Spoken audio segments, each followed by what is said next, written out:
Really common swing fault that I see day in, day out is length of swing. Most people are trying to search for that right level of where that club needs to be at the top. Most people overswing. That causes a couple of errors. I'm going to talk through a couple of ideas about why that's happening, what it causes in your backswing as well. Then I have my favorite drill to finish with, and that's going to help us not only with actually finding the right level of swing for you, but also we can develop into a way where we can actually help with your wedge game at the same time. So we're going to fill the whole bag today.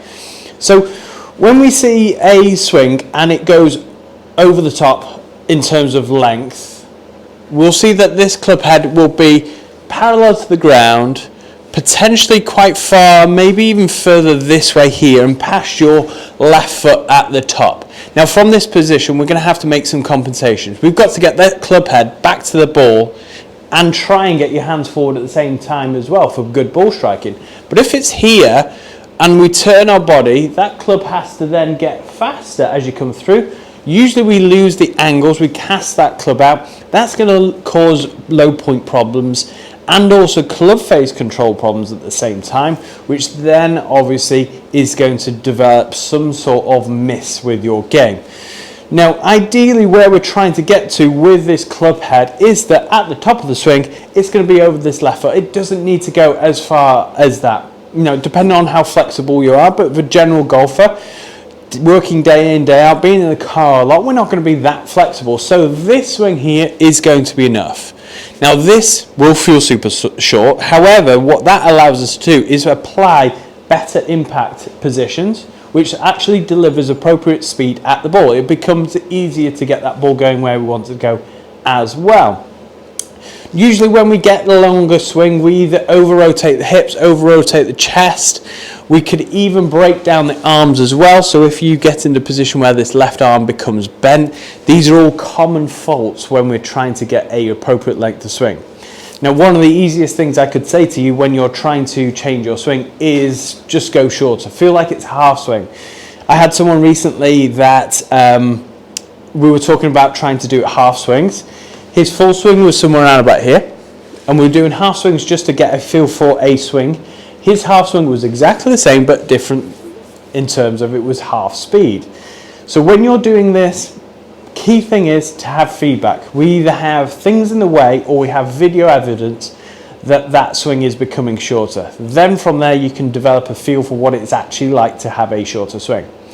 So like I said, when we have that longer swing, we have compensations. We have swings that are over the top. Here we're going to have to cast from this angle as well. If we start, let's say we're trying to draw the ball, we're going to have to do a lot of this, again casting.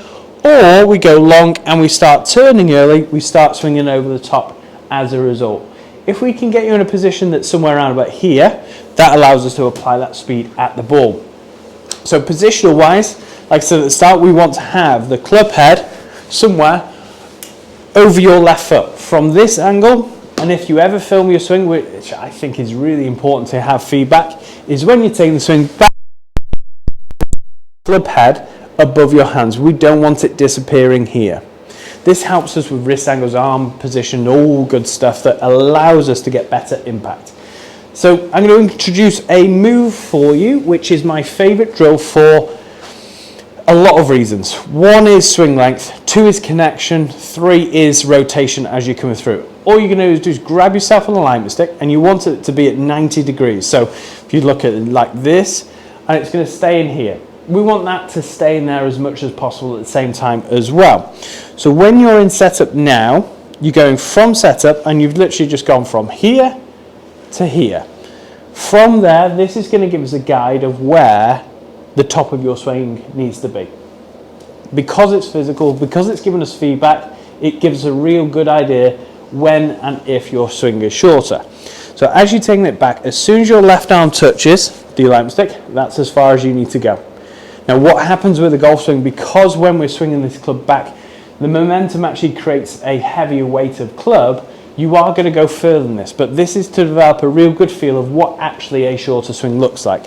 So you go from here to here, and then we can actually hit balls through. Reason why it's great for connection on the way through, it keeps this elbow tucked in here, and also on the way through it does at the same time as well. So everything rotates at the same level. From this angle, what it looks like, we go here, touches, back and down and through. One key thing that, or common fault when doing this drill, is knowing where this is going to be pointing at the top of your swing. So if I do it wrong now, what you'll see is a difference of, this will be right, where that's pointing, somewhere in this direction. If I do this wrong, it's now pointing this direction. So this also helps with elbow position. You can see how this drill is going to help with a lot of different things. So from here to the top, left arm touches, keeps this elbow tucked in, keeps your arms connected. Then from there, we can then accelerate into the ball. Now I mentioned at the very start that we can actually develop this into wedges. So I've got my 60 degree here, and when we're trying to work out distances to the hole, so if you've got 50 yards, we want to have, or the general rule of thumb, we want a 9 o'clock swing, or a feeling of length of swing to produce appropriate length.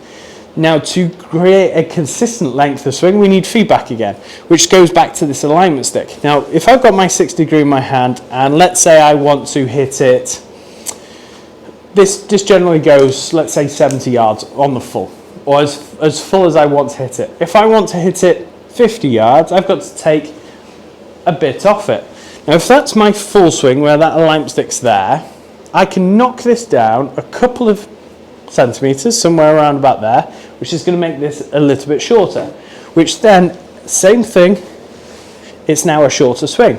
Then I can have basically when I go and practice, I can measure this to go, right, this is my full swing, that's my half swing, that's my chip swing, to then start developing a matrix of shots.